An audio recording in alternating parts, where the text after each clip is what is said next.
Mabiyayang araw mga kapatid, isishare ko po sa inyo ang ating verse of the day. Ito po ay makikita natin sa Proverbs 20 verse 24. Sabay-sabay po nating basahin ang salita ng Diyos. Si Yahweh lamang ang nagtatakda ng ating landasin, kaya huwag ipagyabang ang iyong lakbayin. Mga kapatid, God is not impressed by your money.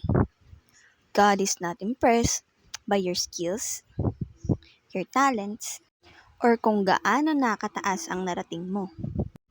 You will never move God by the means of your profession. Kasi lahat ng meron ka ay sa Kanya lang din nanggaling. Kaya naman mga kapatid, hindi ka makakapagmalaki sa Panginoon. Kung pinagmamalaki mong kontrolado mo ang lahat ng bagay, kapatid, nagkakamali ka.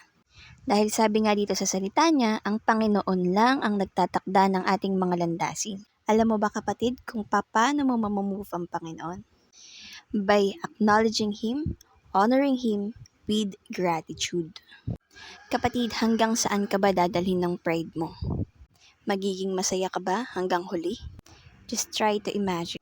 Bakit kaya ang daming matagumpay na mga tao mayayaman na hindi masaya ang buhay? And they end up killing themselves. O diba mga kapatid, nakakalungkot? Pero napakaraming may hirap o normal na mamamayan na napakasaya ng buhay. Tumatanda na may kapayapaan sa puso. Tandaan natin mga kapatid, there is longing in our hearts that only God can satisfy. Hindi matutumbasan ng kahit anong halaga. Yan lamang mga kapatid, at pagpalain tayong lahat ng ating Panginoon. God bless us all.